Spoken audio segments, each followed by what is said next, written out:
이 시간 이상남 목사님께서 성도의 공중휴거 세 번째 시간 하나님 말씀 증거하시겠습니다.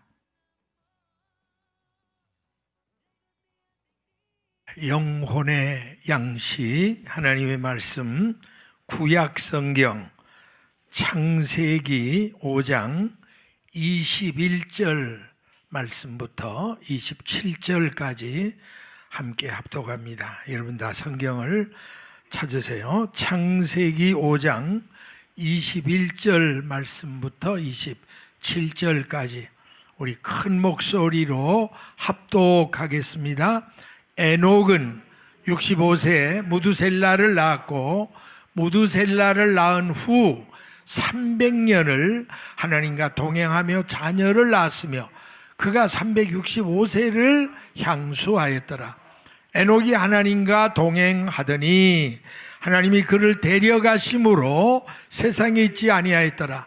무두셀라는 187세에 라멕을 낳았고 라멕을 낳은 후 782년을 지내며 자녀를 낳았으며 그는 969세를 향수하고 죽었더라. 아멘. 할렐루야.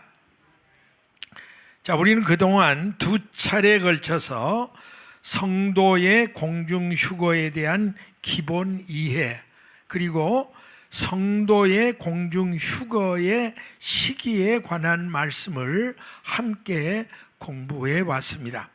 자, 오늘 이 시간에는 성도의 공중휴거에 대한 특별 시리즈 세 번째 마지막 시간으로 구약 성경에 등장하는 휴거 성도의 모형적인 인물에 대해서 함께 말씀을 살펴보면서 피차 새로운 영적 진리와 은혜를 나누기를 원합니다. 자, 우리가 구약 성경을 보면 공중휴거 성도의 모형적인 인물로 특이한 두 사람의 인물이 등장이 되고 있습니다. 그 첫 번째 사람이 성도 에녹이고 두 번째 사람이 선지자 엘리야입니다.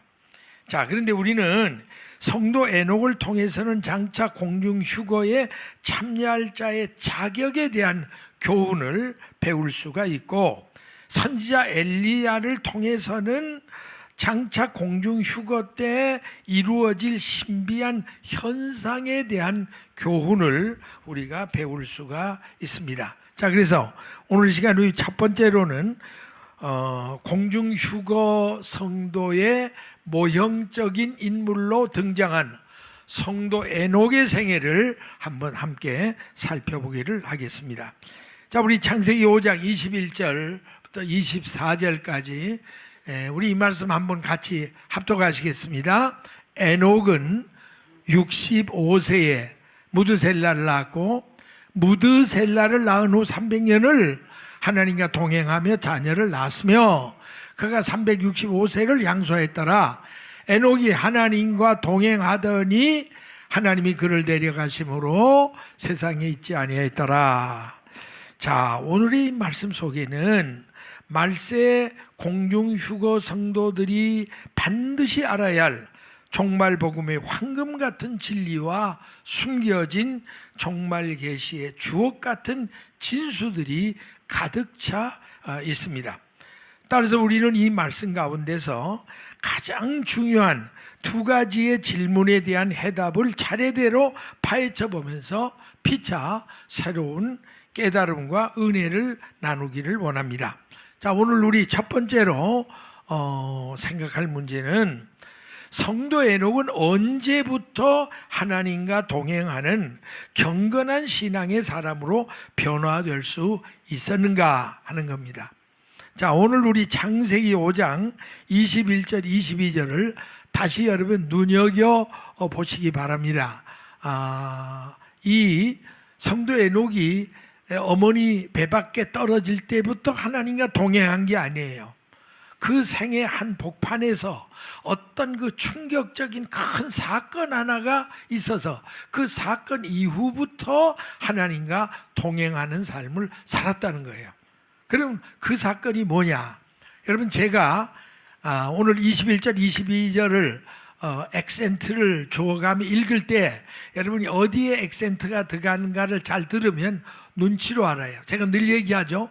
뭐가 없거든 뭐라도 있어라. 실력이 없거든 눈치라도 있어라.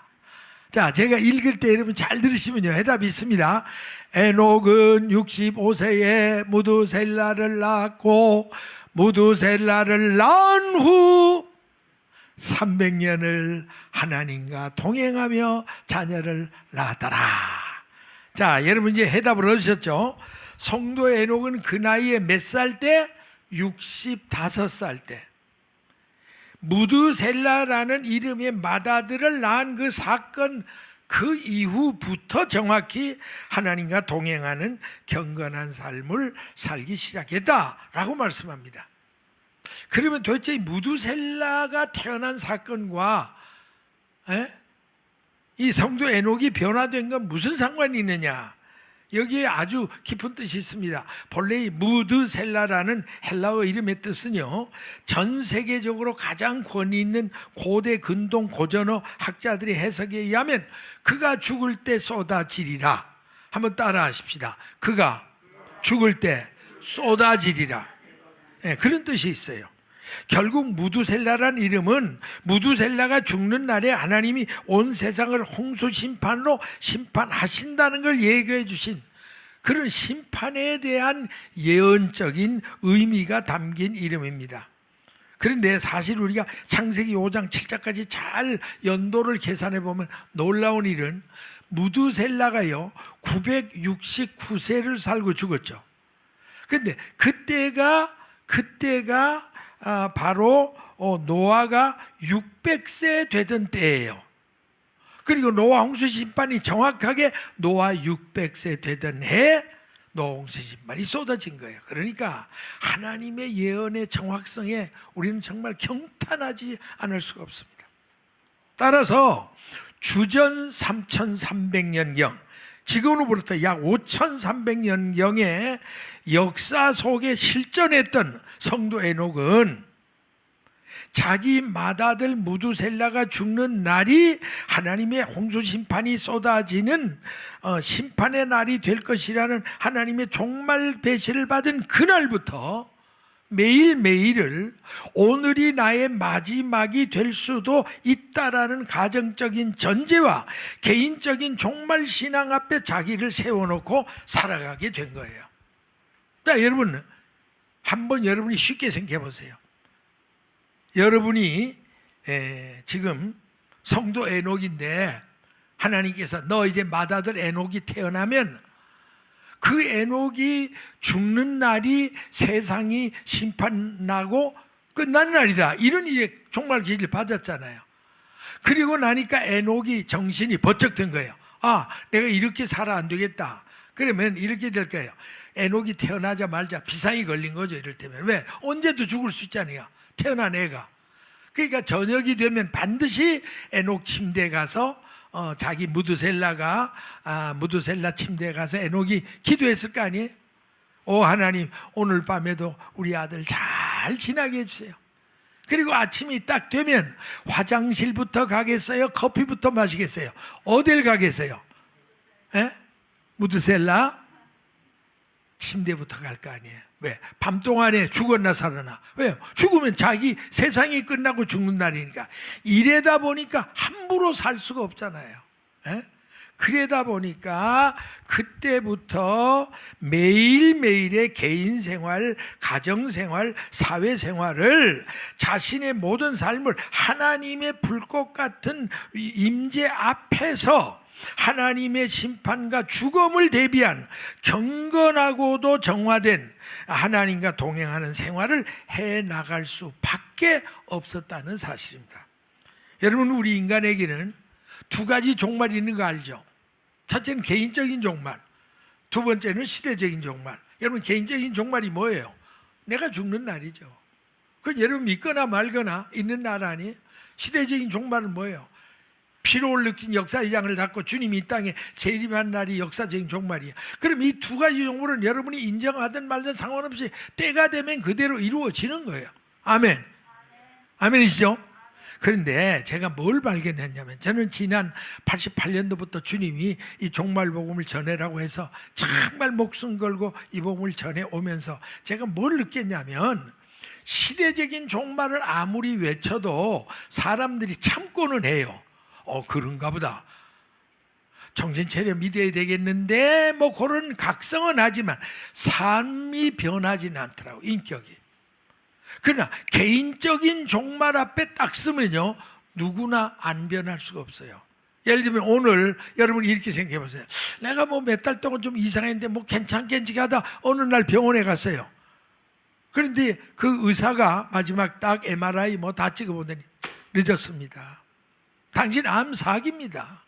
왜 진작 오시지 지금 왔습니까? 라고 선고했다면, 에이 쾌사라세라 뭐 사는 대로 살지, 그럴 사람 하나도 없어요. 정신병자 빼고는. 그때부터는 정신 차리고, 내가 이렇게 살면 안 되지, 하나님이 내가 잘못했습니다, 내가 바로 믿겠습니다, 다 그렇게 변화가 되는 거예요. 제가 잘 아는 한국에 장로님 한 분이 계신데, 이분이 아주 잘 나가는 장로님이에요. 돈도 잘 벌고 그러니까 목에 힘을 주고 교회 가서도 그냥 앞장서서 말이에요, 대접이나 받으려고 할지 누구 섬길지도 모르고, 뭐 11조 생활을 제대로 할까, 새벽 기도를 기념으로 할까, 난 주일날 한번 딱 난 것만이에요. 장로로서 그 세도만 부리던 사람인데, 어느 날 그 사모님하고 부인하고, 여보 우리 밤낮 건강보험만 물지 말고 병원에 한번가 진단이라도 받아봅시다, 심심하니까. 이렇게 해서 그 중에 제일 유명한 병원에 갔어요. 딱 받았는데 웬걸? 결론만 얘기하면요, 장암, 거의 사기, 이제는 뭐 얼마 못 산다고 그러더라고요. 그 선고를 받은 그날부터 이 장로님이 뒤집어지기 시작한 거예요. 하나님 내가 잘못했습니다. 새벽 기도하다가 쫄쫄 회개하고 매달리고, 그때부터 정신 차려 11조 생활도 하고 전도도 하려고 애를 쓰고 남을 섬기려고도 하고 주의 종도 받들 줄 알고, 그러면서 지금은 너무너무 훌륭한 신령한 장로가 됐어요. 할렐루야. 여러분, 나는 분명히 말합니다. 제가 그걸 너무 잘 알아요. 아무리 시대가 또 내일 모레 주님 옵니다 이래도 변하진 않아. 그러나 당신 내일 모레 죽어, 그럼 변해요. 그게 인간입니다. 그러니까 에녹이 하루아침에 변한 게 아니에요.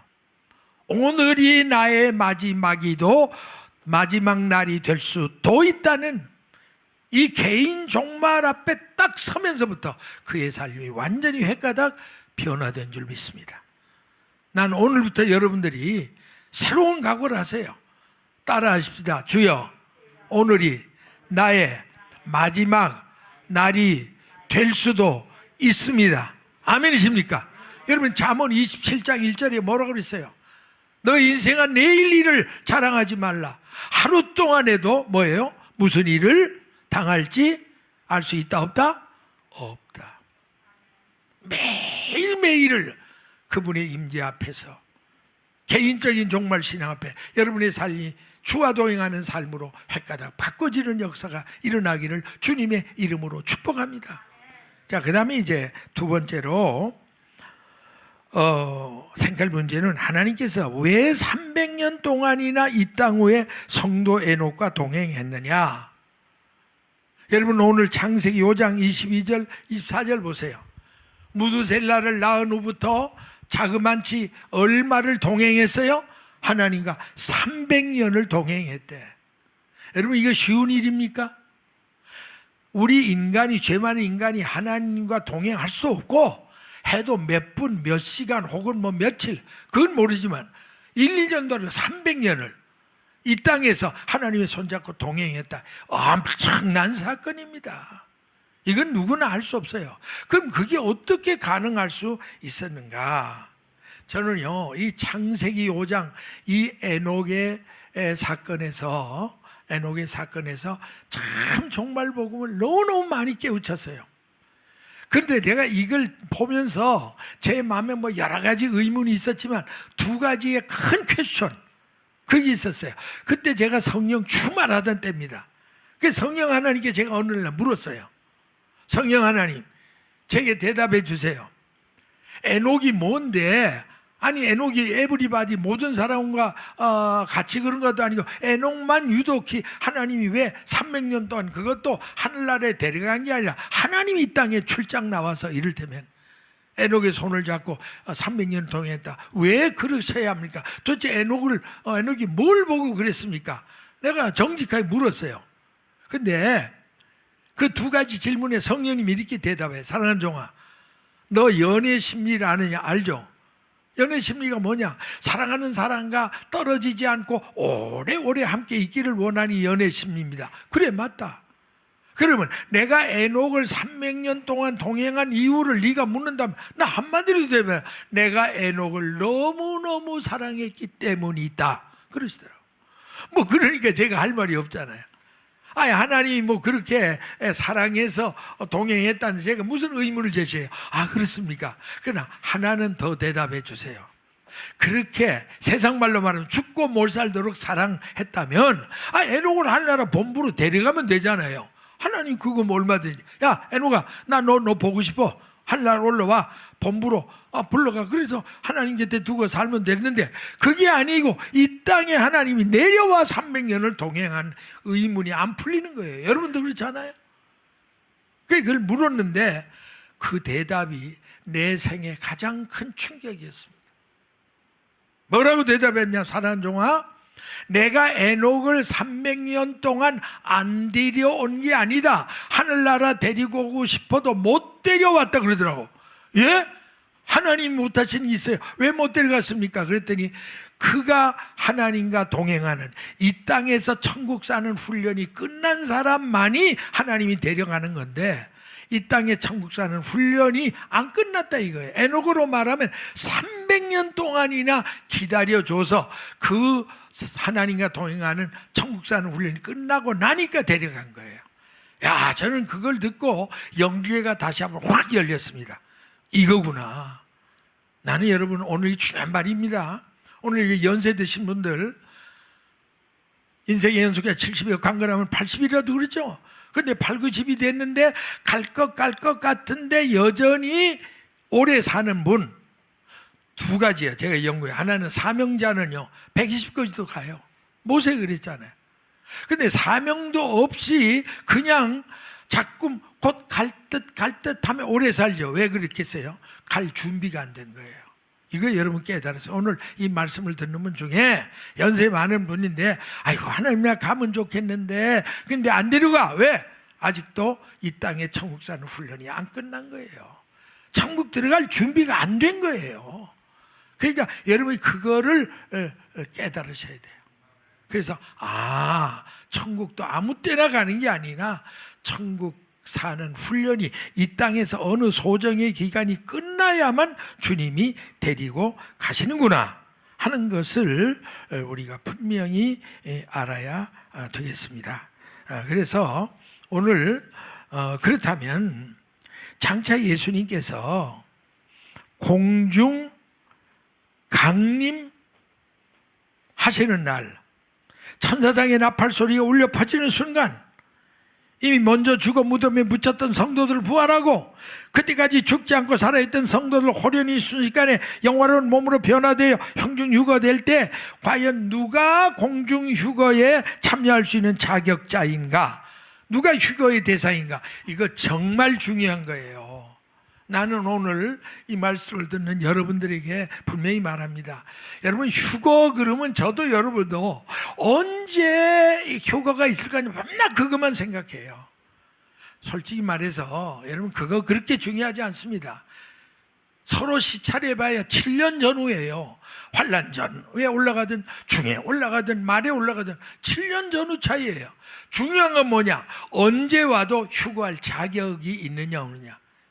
아멘이십니까?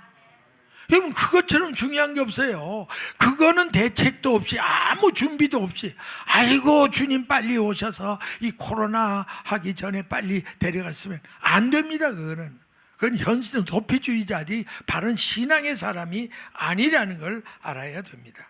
그렇기 때문에 오늘 여러분들은 누가 휴거의 대상이 될 수 있는가에 신경을 쓰고 그 자격만 갖추면 주님이 언제 오시면 뭔 문제가 있어요? 아멘이십니까? 내일이라도 내일 올라가면 되고 모레라도 모레 올라가면 돼. 문제는 자격이 없으면 오늘 와도 소용없고 내일 와도 소용없고 모레 와 소용없는 거예요. 여러분 정말 이 말을 정신 차려 들으세요.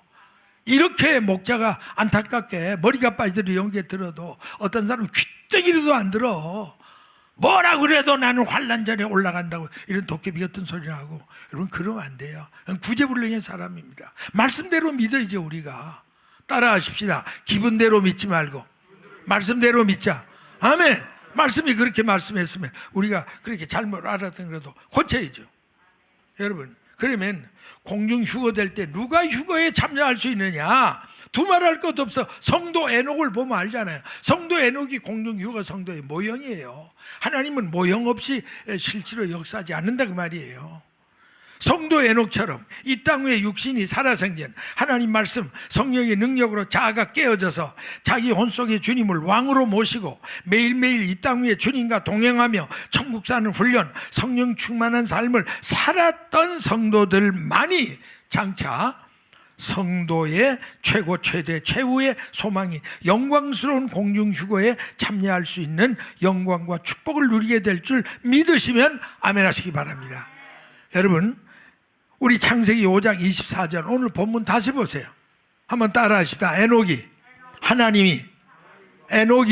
하나님과 동행하더니 하나님이 그를 데려가심으로 세상에 있지 않다. 이게 휴거예요. 동행하더니 이게 중요한 거예요. 데려간 거는 나중 얘기예요. 동행하지 않는데 어떻게 데려가요? 아니 여러분이 누구를 데려간다. 아니 동행해야 누구를 손을 끌고 데려가지. 그 사람은 저기 천만리 밖에 있고 낙이 여기 있는데 어떻게 데려가요? 하나님과 동행하고 늘 성령 충만하고 임마누엘 신앙 가지고 살아야 주님이 우리를 끄어잡고 천국으로 올라가요. 그게 바로 휴거 사건이에요. 믿어지십니까? 그러니까 누가 뭐라 그래도 공중휴거는 아무나 하는 게 아니에요. 이 환난전 휴거자들이 정신 빠진 얘기를 합니다. 구원받은 모든 성도는 몽땅 올라간다. 성경에 그런 말이 어디 있어? 성경 없는 얘기를 왜 자꾸 해서 헷갈리게 만들어요? 절대 이러면 그거 큰 죄입니다. 그거 회개해야 됩니다. 성경이 없는 말이에요. 어디 구원받은 자는 몽땅 올라가요? 성경이 그렇게 안 돼 있는데. 그러니까 오늘 그래서 성도 에녹을 통해서 적어도 휴거에 동참하려면 에녹처럼 살아야 된다. 그거를 샘플로 보여주셨다 그 말이야. 믿으시면 아멘 하시기 바랍니다. 그래서 나는 여러분에게 늘 이렇게 기초를 다짐하고 싶어서요. 여러분 정말 공중 들림 받길 원하십니까? 첫째로 거듭나셔야 돼요. 두말할 거 없어요. 예수를 나의 왕 나의 구주로 내 영속에 거듭해서 중생 거듭나야 돼. 여러분 정말 담에색의 주님 1대1로 만나 거듭났냐 이거예요. 종교적으로 그저 관습적으로 믿었으니 구원해 주시겠지. 그건 종교예요. 종교.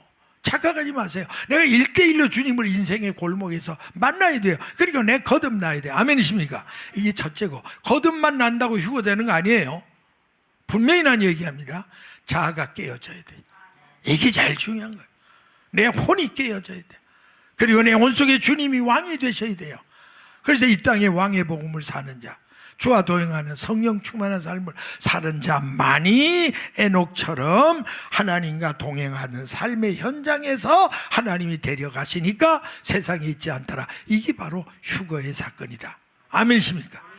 나는 여러분이 그렇게 되시기를 주님의 이름으로 축복합니다. 아멘.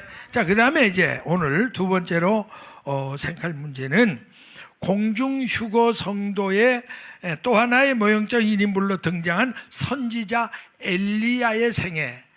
여러분 이 두 번째 말씀이 참 중요해요. 여러분 대개 에녹에 대한 말씀은 여러분이 여러 차례 들었을 거예요.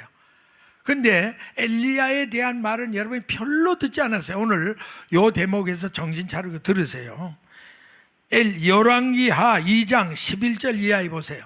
자, 한번 읽겠습니다. 이 스토리를 마음에 잘 담아두세요. 이 엘리야의 승천 사건인데 그거 잘 읽으면서 내용을 마음속에 담아두세요. 시작. 두 사람이 행하며 말하더니 호련히 불수레와 불말들이 두 사람을 격하고 엘리야가 회리바람을 타고 승천하더라. 엘리사가 보고 소리 지르되 내 아버지여 내 아버지여 이스라엘의 병거와 그 마병이 하더니 다시 보이지 아니하는지라. 이 엘리사가 자기의 옷을 잡아 둘에 찢고 엘리야의 몸에서 떨어진 겉옷을 주워가지고 돌아와 요단 언덕에 서서 엘리야의 몸에서 떨어진 그 겉옷을 가지고 물을 치며 가로되 엘리야의 하나님 여호와는 어디 계시니까 하고 저도 물을 치매 물이 이리저리 갈라지고 엘리사가 건너더라. 참 이거 신비한 장면인데 선지자 엘리야가 역사적으로 죽음을 맛보지 않고 산채로 승천한 사건입니다. 여러분 사람이 어떻게 죽지 않고 산채로 승천합니까? 최초로 승천한 에녹 다음으로 승천한 사람들입니다.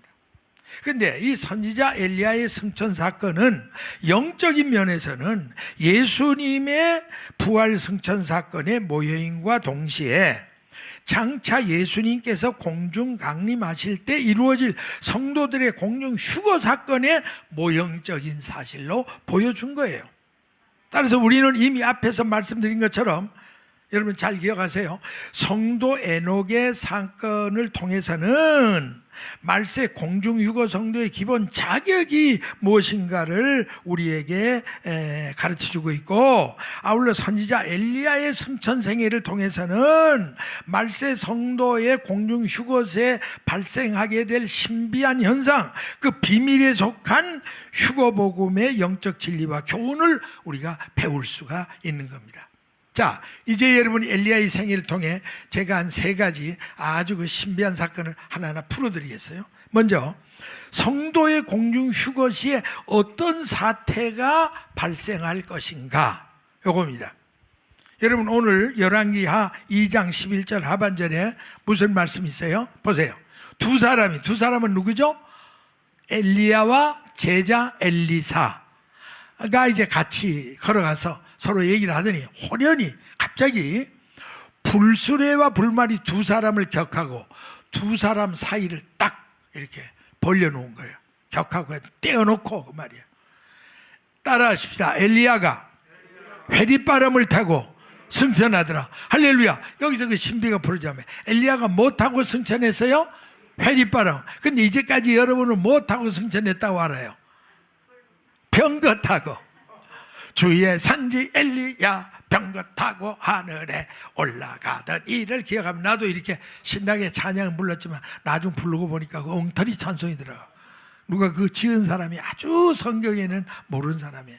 엘리야가 절대로 기념으로라도 병거 타고 올라간 일이 없어요. 아멘이십니까? 뭐 타고 올라갔어요? 회리바람을 타고. 병거는요, 이 엘리야를 에스코트하는 천사장이 타고 온 병거예요. 그걸 바로 아셔야 돼요. 회리바람을 타고 승천한 거예요. 성경은 정확하게 알아야 됩니다. 그러면 이 선지자 엘리야가 타고 승천한 이 회리바람은 뭐냐? 영적으로 불 같고 바람 같은 성령의 능력과 기운, 그게 바로 영적인 회리바람이에요. 그걸 어디서 알 수 있느냐? 여러분 사도행전 2장 1절부터 3절 최초로 성령이 떨어질 때 똑같은 현상이 일어납니다. 보세요. 오순절 날이 이르렀더니 저희가 한 곳에 120문도가 쫙 모여 열흘 동안 금식하며 차리하며 기도했죠. 그랬더니 갑자기 호련히 하늘로부터 급하고 바람이 나오잖아요. 회리바람, 성령바람, 그게요. 바람 같은 소리가 쫙 했어요. 그리고 저희 온 집에 가득하고 불의 혀같이 갈라지는 것이 저에게 보여 각설에 임하여 있다가 성령이 충만했다, 이거죠. 그러니까 과연 장차 공중 휴거에 일어날 때 그 불 같고 바람 같은 성령의 능력과 기운이 와서 우리를 잡아서 이끌어 올라가는 사건, 그게 바로 휴거 사건인 줄 믿으시면 아멘 하시기 바랍니다. 자, 그렇다면 과연 장차 성도의 휴거 시에 실제로 어떤 현상이 일어날까? 자, 우리가 이미 2시간에 걸쳐 공부한 말씀 데살로니가전서 4장 17절에 구름 속으로 끌어올려 그랬죠. 그 말이 헬라 원어로 뭐라 그러죠? 하르파조라 그랬죠. 그런데 이 원어의 뜻이 뭐냐면 세계 종말론 학자들이 이 하르파조라는 원어의 뜻을 이렇게 해설했습니다. 잘 들어보세요. 마치 느닷없이 불어닥치는 회오리 바람에 낙엽이나 티끌이나 휴지 조각이 갑자기 공중으로 휘몰려 올라가는 것과 같은 현상, 그게 바로 하르파조라, 공중으로 끌어올려라는 말의 뜻이라. 여러분 충분히 이렇게 연상할 수 있죠. 들판에 가다 보면 바람이 회랫바람이 샥 불면 뭐 먼지니 뭐 이런 거 막 그냥 말려 올라가. 똑같은 현상이라고 말이에요. 그렇다면 우리는 성도의 공중 휴거 신비를 좀 더 깊이 알려면 먼저 마지막 나팔의 비밀도 알아야 돼요. 고린도전서 15장 51절 52절, 제가 언제나 우리 이 성도들의 하관시계가 꼭 이 예배 드릴 때 이 말씀 주시죠. 고린도전서 15장 51절. 자, 보라 내가 비밀을 말한다. 여러분요, 휴거는 비밀한 사건이지 막 뭐 떠들어대는 사건이 아니라는 거 여러분 꼭 기억하세요. 그러니까 내가 너무로 이 비밀, 미스테리, 이 휴거 복음의 미스테리를 말한다. 우리가 다 잠자고 있는 게 아니다. 묻혀있지 않나. 마지막 나팔의 순식간에 혼란이 변화된다. 나팔 소리가 나면 죽은 자들이 썩지 않을 것이 다시 살고 우리도 변하리라. 여기 보면 첫째 나팔 소리가 나면 하는 첫째 나팔이에요. 그럴 때는 죽은 성도들이 먼저 부활해. 그 다음에 맨 마지막 나팔이 따따따 하고 울려 퍼지는 순간, 그때까지 살아있던 성도들은 호련히 변화. 이게 바로 휴거 사건인 걸 알 수 있습니다. 언제나 이 마지막 나팔 비밀을 아셔야 돼요. 자, 그런데 이 마지막 나팔에 순식간에 호련히 변화된다고 그랬죠. 근데 이 순식간에 호련이라는 말을요, 뜻을 해석하면 눈 깜빡할 사이를 말합니다. 영어로 말하면 in a twinkling of an eye. 눈 깜빡할 사이. 시간으로 정확히 말하면 약 천분지 1초 정도의 짧은 시간이에요. 그러니까 그렇게 휴거될 때 몸이 그렇게 빠른 시간에 변화되는 거예요. 눈 깜빡할 새. 자, 저를 똑바로 봐요. 제 눈 깜빡하는 거 봤어요? 못 봤죠? 몰라요. 너무 짧으니까. 그럴 정도로 휴가는 성도의 몸이 가닥 신령한 몸으로 바뀌어진다. 얼마나 신비한 사건입니까? 성도 여러분, 그렇다면 당신은 과연 어느 날 전혀 예기치 못한 한순간에 호련히 공중으로 들림받아 올라갈 영적으로 그리스도의 신부단장이 되어 있는지, 믿음의 등불 성령 이름 의의 세마포가 준비되는가, 여러분 이거부터 확인하세요. 자꾸 주님 뭐 빨리 옵니다, 내일 모레 오는 것처럼, 그것도 잘못된 거예요. 성경이 그리스도 하는 걸 자꾸 그렇게 남에게 겁을 주는 거, 그것도 큰 죄입니다. 무조건 빨리 오는 게 아니에요. 땅끝 성경 끝나야 오고, 이제 이스라엘 회복돼야 온다고 성경에 얘기를 했는데도 무슨 잠뚱단지였죠. 내일 모레 오는 것처럼 참 그렇게 떠들어대요. 그건 잘못된 얘기입니다. 잘못된 영을 받은 사람들이 그런 소리를 해요. 그러니까 여러분들이 엉터리로 믿지 말고 정석대로 믿으세요. 따라 하십시다. 기분대로 믿지 말고 말씀대로 믿자. 그러니까 주님이 공중 강림하면 성도의 신부의 준비가 된 사람이 올라가는 건데, 믿음의 등불 성령의 이름 의의 세마포가 준비됐느냐 이거예요. 나는 여러분이 다 그렇게 준비된 성도들이 되시기를 주님의 이름으로 축복합니다. 자, 그 다음에 이제 엘리야의 승천 사건에서 또 하나 우리가 배워야 할 교훈은, 성도의 공중 휴거 시에 어떤 몸으로 변화되어 신랑 되신 주님을 영접하게 될 건가 궁금하잖아요. 우리가 어떤 몸을 가지고 휴거될 거냐, 이 신비를 풀어야 돼요. 열왕기하 2장 12절 이하에 있습니다. 12절서부터 14절. 자, 큰 소리 읽을 때 이 본문 내용을 잘 마음에 담아두세요. 시작. 엘리사가 보고 소리 지르되 내 아버지여, 내 아버지여, 이스라엘의 병거와 그 마병이여 하더니 다시 보이지 아니하는지라.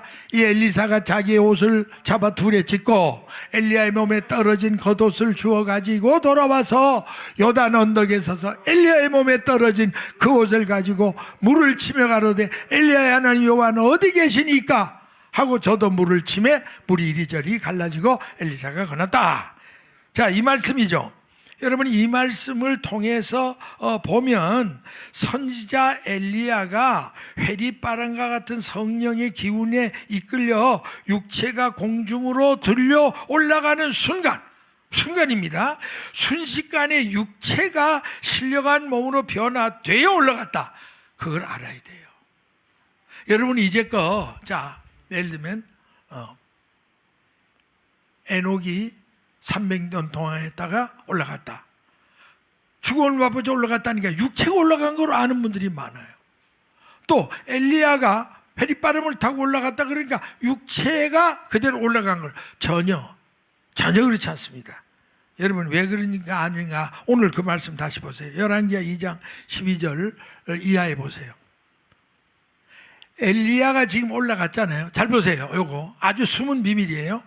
그러니까 엘리사가 선생님 아버지요 이스라엘의 병과 마병이요 우리 두고 가면 어떡해요 막 그랬는데 엘리야는 보이지 않고 엘리야의 몸에서 떨어진 겉옷 하나가 펄럭 내려오는 거예요.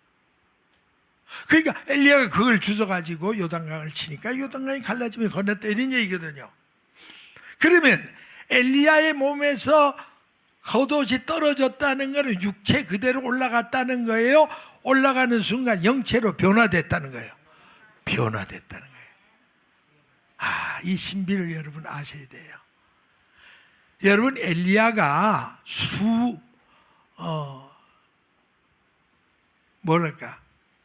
엘리야가 진짜 잘못돼서 육체 그대로 올라갔다면 어떤 사건이 벌어지는 줄 아세요? 그 전에 우리 성경에는 뭐라고 말했냐? 고린도전서 15장 50절에 보세요. 형제들아 내가 이걸 말한다. 혈과 육원은 하나님 나라를 유업으로 받을 수 없다. 다시 말하면 육체를 가진 인간은 하늘나라에 들어갈 수 있다 없다? 빨리 얘기해. 없어. never. 전혀. 이 육체를 가지고는 12번 죽어도 못 올라가.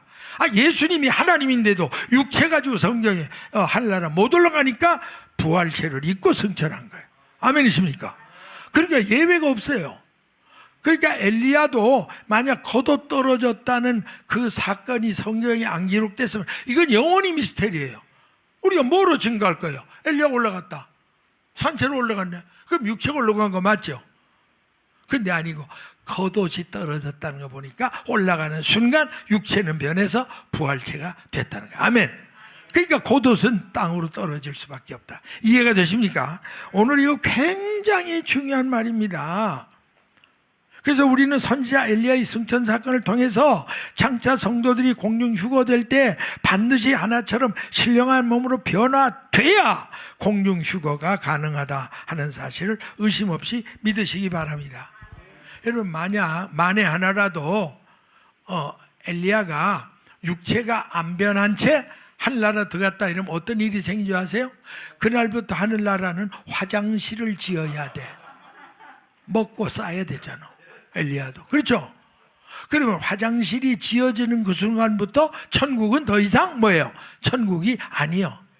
화장실이 있는 게 무슨 천국이요? 그러니까 심각한 문제입니다. 여러분 그냥 막연하게 믿지 마세요. 할렐루야 뭐 그러면 그렇고 뭐 저런 이거 아닙니다. 진리를 정확히 아셔야죠. 육체를 입고 들어가면 화장실이 필요한 거고 그러게 되면 천국이 아니고 이 보통 심각한 문제. 그러니까 반드시 변화돼야 돼요. 신령한 몸으로. 아멘이십니까? 웃지 못할 사실은요. 제가 아는 어떤 게 여전도사가요. 잘 들으세요. 이런 건 보통 얘기가 아닙니다. 아무 열심히 있어 기도 많이 하고 철야하고 금식하고 그 대신 약간 주책기가 있어요. 대개 예수 잘 믿는 여자들은 보면 주책기가 조금씩은 있어요. 근데 이 나쁜 말이 아니에요. 장로님. 주가 책임져야 할 사람들. 여기 주책이에요. 주책이 없는데 이 여전사가 흠이 뭐냐면 자꾸 몸을 빼려고 그래요. 몸도 그렇게 뚱뚱하지도 않은데 몸을 자꾸 빼려고 자꾸. 그 주위 사람들 지켜보다 권사님이 물었대요. 전도사님 뭐 그렇게 뚱뚱이도 아닌데 왜 그렇게 몸을 빼려고 애를 씁니까? 그러니까 권사님 이건 비밀인데 절대 다른 사람이 말하지 말라 그러더래요. 그러면서 한 말이 사실은 그게 아니고 나는 누구보다 먼저 휴거해야 되는데 몸무게가 180 이상 200파운드 이상 나가면 올라가다가 떨어질 가능성이 있지 않냐 이거예요. 너무 무거우니까. 얼마나 순진한 생각입니까? 여러분 그거는 말도 안 되는 걱정. 이런 사람이니까 잘 돌봐드리세요. 여러분 주위에 이런 주책이 있거든. 밥을 많이 먹이든지 잘 좀 돌봐주세요. 여러분 휴거하는 거는 육체로 올라가는 게 아니에요. 500파운드라도 상관없어요. 육체로 올라가는 게 아니니까. 뭐로 올라가요? 변화돼서 영체로, 부활체로. 아멘입니까? 예, 그러면 그걸 여러분 확실히 아셔야 돼요. 자, 그 다음에 또 하나 엘리야의 승천 사건을 통해 우리가 뭘 봐야 되냐면 성도의 공중 휴거 시에 전 세계적으로는 어떤 현상이 일어나게 될 것인가. 이것도 참 숨은 비밀입니다. 오늘 열왕기하 2장 11절 잘 보세요. 두 사람이 행하여 말하되, 두 사람이 누구라 그랬죠? 엘리야와 엘리사. 호련히 불수레와 불말들이 두 사람을 격하고, 이 뭔 말이라 그랬죠? 두 사람 사이를 딱 떨어뜨리도록. 그 이상하죠. 이 코로나 걸릴 때 사회적 거리 딱 된 것처럼 하나님도 아마 엘리사가 너무 붙어 있어도 안 되니까 두 사람을 떼어 놓았어요. 이게 뭐예요? 이산가족. 여러분 여기서 분명히 알아야 됩니다. 이제 장차 공중휴거 사건이 벌어지면 전 세계적으로는 이산가족의 현상이 집집마다 일어날 것이다. 그걸 예표로 보여준 거예요. 아멘이십니까? 믿어지십니까? 참 귀한 얘기입니다.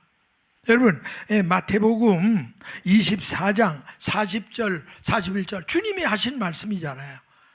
그때 두 사람이 밭에 있어. 근데 하나는 데려가고 하나는 버려도.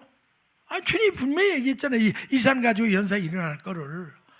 두 여자가 매를 갈고 있어. 그런데 하나는 데려갈 때 하나는 버려둠을 당할 수 있다. 그러니까 구원받은 모든 신자가 다 몽땅 환난 전에 들림 받는다. 맞아요, 틀려요? 틀리는 정도가 아니에요. 그거는 거짓말이에요. 거짓말. 드라마에 드라마. 성경에는 없어요. 분명히 그랬잖아요. 이산가족이 일어난다고. 그래서 여러분이 가족 전도가 중요한 겁니다.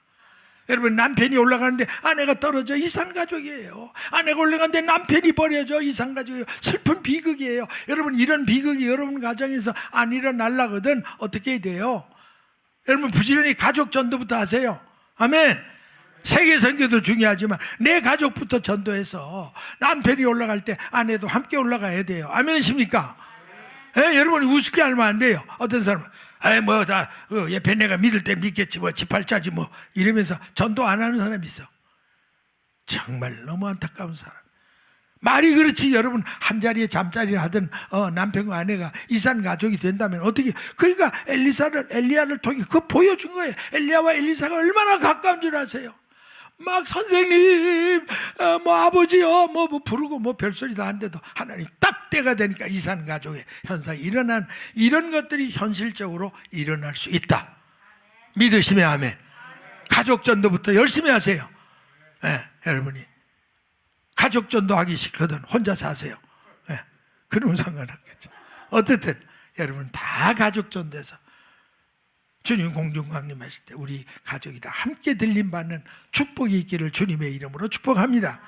자, 이제 마지막 세 번째로 오늘 생각할 문제는 변화산 위에서. 여러분 변화산이라는 건요 다볼산이에요. 제가 여러 번 이스라엘 갈 때마다 여기 찾아오라 너무너무 좋았어요.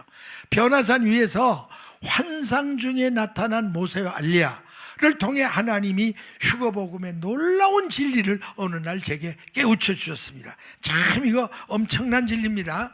여러분 이거 아주 정신을 이 마지막 대목에 attention please. 자, 정신 차리고 보세요. 누가복음 16장 28절 여기 이런 말씀이 있습니다. 진실로 진실로 너희 이르노니 여기 사는 사람 중에 잘 보세요. 죽기 전에 인자가 왕권을 가지고 오는 걸 볼 자들도 있다. 지금 여기 사는 사람 중에는 12제자를 말하는 거예요. 그렇죠? 예수님이 12제자를 데리고 그 다볼산에 올라갔단 말이에요. 근데 여기 섰는 사람 중에 죽기 전에 인자가 왕권을 가지고 올 자들, 볼 자들도 있다. 이 말은 여러분 주님이 왕권 가지고 온 건 지상재림이에요. 초림도 아니에요. 공중 강림단 왕권을 가지고 오는 건 두말할 거 지상재림할 때인데 그 광경을 여기 있는 12제자 다 볼 게 아니고 볼 자들도 이거 뭐예요? 더러 몇 사람. 나중에 그럼 그 더러가 누군가가 그 다음에 17장 1절 이하에 나와요. 엿새 후에 예수께서 베드로와 야고보 형제 요한, 여러분 알죠? 예수님 밑에는 70문도가 있었고 70문도 속에는 12사도가 12사도 중에 참모가 베드로와 야고보 요한인데 어느 날 주님이 이 세 참모를 데리고 그 바로 다볼산 변화산에 올라갔어요. 근데 올라가는데 어떤 역사가 있냐, 막 기도하는데 저희 앞에서 변형이 돼서 얼굴이 막 해같이 바짝바짝바짝바짝 빛나, 샤이닝. 그 다음에 옷이 하얀, 드라이 클리닝을 해도 할 수 없는, 다른 복음은 그렇게 돼 있어요. 빨래하는 자가 그렇게 할 수 없을 정도로 하얀 광채 나는 빛이 떠졌어요. 그런데 모세와 엘리야가 환상 중에, 이건 뭐냐면 예수님이 지상재림할 때 광경이에요. 그러면 아까 조금 전에 말씀으로 올라가서 보세요. 여기 섰는 사람 다는 못 보지만 더러는 인자가 왕권 가지고 올 걸 볼 자들도 있다 그랬죠. 그리고 엿새 이후에 실제로 주님이 지상재림하는 그 광경을 뭐예요? 예고편으로 보여준 거예요. 아멘. 이해가 돼요? 이거 굉장히 묘한 말입니다. 여러분 유명한 영화는 본편 상영 전에 뭐가 있어요? 예고편. 그럼요. 여러분 주님이 재림하고 땅에 있는 성도가 부활하고 휴거해서 하늘나라로 올라가는 우주가 뒤집히는 사건을 예고편 없이 주님이 진행하려는 그런 무질서한 하나님이 아니셔요. 그러니까 예고편을 어디서 보여줬느냐? 다볼산 변화산에 데려가 그 세 제자에게만 보여준 거예요. 그러니까 이 종말복음은 아무나 듣고 깨닫지 못해요. 하나님 그 참모들로 딱 준비된 사람들. 그러니까 여러분이 지금 이게 세 번째 시간 들어도 준비된 사람들은 아멘, 아멘, 야 오묘하다, 그렇지, 이렇게 깨닫고 있어. 지금 제가 여러분 텔레비 보는 거 집에서 보는 거 모르지만 내 눈에 본도 돼. 근데 안 그런 사람은요, 하품만 하고 와서 우리 목사님 언제는 무슨 환난 전이라고 그러고 환난 중이라고 그러더니 이번엔 또 무슨 환난 후라 그래서 헷갈리고 골 때리게 한다고 이런 소리 나고. 그거 아닙니다. 저도 처음엔 몰랐고 점점 깨닫고 보니까 환난 후에 이런 사건이 일어난다 너무 분명하니까 저는 제 양들에게 조금 더 양심의 가책 없이 그대로 지금 가르쳐 주는 거예요. 여러분 얼마나 귀한 일입니까? 그러니까 우리가 변화산상에 예수님과 베드로와 야고보와 요한이 함께 있었던 변화산 사건을 통해서 조금 전에 그 본문 다시 봐요.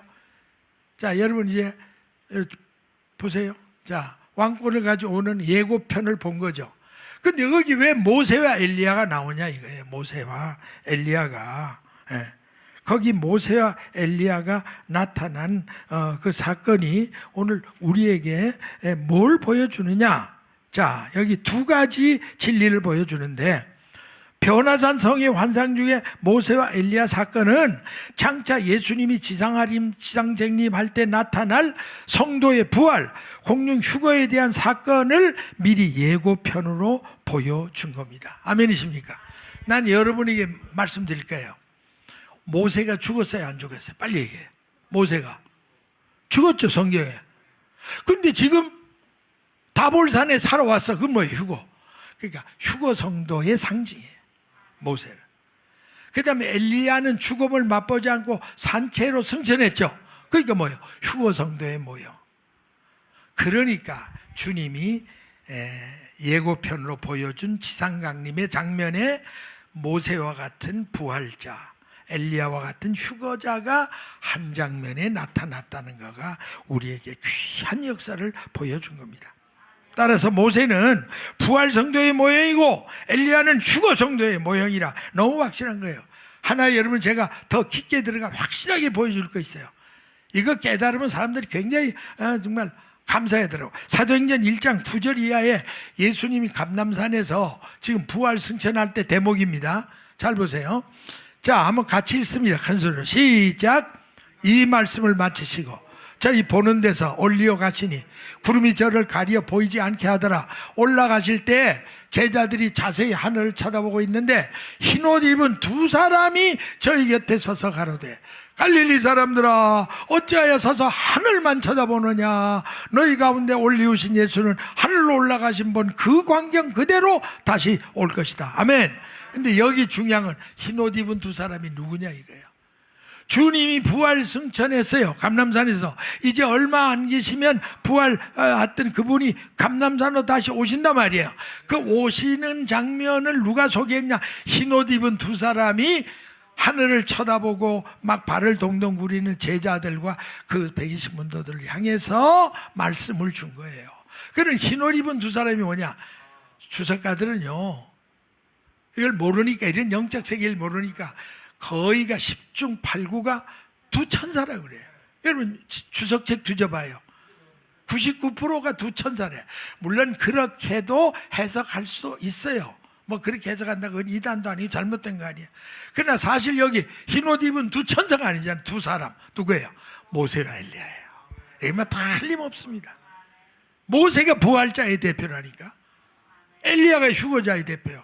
그러니까 주님이 지상재림할 때는 반드시 먼저 부활 성도 올리고 휴거 성도 올린 다음에 그들을 데리고 감람산에 강림하신다. 아멘이십니까? 너무 분명한 거예요. 그 다음에 또 한 가지는 이 변화산 성의 환상 중에 나타난 모세와 엘리야 사건을 통해서 장차 성도의 부활과 공중유거 사건은 누가 뭐라고 해도 7년 환란 후 예수님께서 지상재림하실 때 이루어질 사건이라는 걸 확인할 수가 있는 줄로 믿습니다. 아멘. 자, 여러분 유다서 1장 14절 15절 여기 보면, 자 우리 한번 큰 소리 읽습니다. 시작. 아담의 7세손 에녹이 사람들에게 대하여도 예언하여 이르기에 보라 주께서 수많은 거룩한 자와 인께 임하셨나니 이는 무사람을 심판하사 모든 경건치 않은 자의 경건치 않게 행한 모든 경건치 않은 일과 경건치 않은 죄인이 죽게 거스리한 모든 강판 말을 인하여 저희를 정죄하려 하심이라. 다른 얘기 다 빼고 거기에 분명히 수많은 거룩한 자와 함께 감람산으로 내려오는 장면을 말해요. 수많은 거룩한 자가 이건 천군 천사는 아닙니다. 먼저 죽었던 성도들, 부활하고 휴거한 성도들, 그러니까 부활하고 휴거했던 성도들, 그 성도들과 함께 감람산에 재림할 것을 말한 거고, 또 데살로니가 전서 3장 13절도 마찬가지예요. 너희 마음을 굳게 하시고 우리 주 예수께서 그의 모든 성도와 함께, 보세요, 그 거룩한 자라는 게 구체적으로 모든 성도라고 딱 잘라 말하잖아요. 모든 성도와 함께 강림할 때, 그때 어떤 성도가 돼야 돼요? 하나님 우리 아버지 앞에 거룩함에 흠이 없는 성도가 돼야 그 부활과 휴거에 동참할 수 있다라고 말합니다. 아멘이십니까? 여러분 제가 심혈을 기울여서 그동안 3시간에 걸쳐서 이 종말 복음에, 아니 휴거 복음에 주옥 같은 말씀을 파헤쳐 증거했습니다. 결론입니다. 사랑하는 재직 및 성도 여러분, 그리고 앞으로 전 세계 여러 가지 방송 매체를 통해서 복된 성도의 공룡 휴거복음을 들으실 전 세계 종말시대 사명자 여러분, 우리는 그동안 장장 3차례에 걸쳐 성도의 공룡 휴거에 대한 성경적인 중요한 휴거복음을 특별 연속 시리즈로 함께 공부해 왔습니다. 할렐루야. 오늘 이 시간 그동안 공부해온 성도의 공룡 휴거의 기본 개념, 성도의 공룡 휴거의 시기, 그리고 공룡 휴거 성도의 모형적인 인물로 구약 성경에 등장한 성도 에녹의 생애, 선지자 엘리야의 생애를 통해서 보여주신 중요한 성도의 공룡 휴거 복음의 진리와 오묘한 교훈이 무엇인가를 다시 한번 기억하고 명심하시기를 주님의 이름으로 부탁합니다. 한번 따라하십시다. 종말시대 성도 여러분, 따라하세요. 잘 벌어, 잘 먹고, 잘 사는 것보다 바로 알고 바로 믿고 바로 살아가시기를 주님의 이름으로 축복합니다. 아멘. 할렐루야. 박수로, 영광의 박수, 감사의 박수 드리겠습니다. 할렐루야. 아버지 하나님 감사합니다. 성령 하나님 고맙습니다. 웬 은혜입니까? 웬 사랑입니까? 전 세계는 코로나 재앙으로 아우성치고 죽어가고 멸망해가는 이 지구촌 위에서 우리는 하나님의 은혜로 장장 3시간을 성도의 공중 휴거에 이 주옥 같은 정금 같은 말씀을 파헤쳐 들었습니다. 종은 심혈을 기울여 유감없이 이 말씀을 선포했습니다. 이 말씀을 들으면 귀가 복되게 하시고 깨달은 영이 새롭게 하시고 저희들의 삶이 새롭게 변화되게 하여 주시옵소서. 이제까지 우리가 어설프게 잘못 알았던 전 이해와 오해를 다 아버지 말살해 주시고 이번 3시간에 걸쳐 명백하게 아주 분명하게 선포한 이 말씀을 듣고 저들의 마음이 저들의 영이 정확하게 진리 위에서 새롭게 재무장되는 놀라운 역사가 일어나게 도와 주시옵소서. 주 예수님의 이름으로 기도하옵나이다. 아멘. 할렐루야.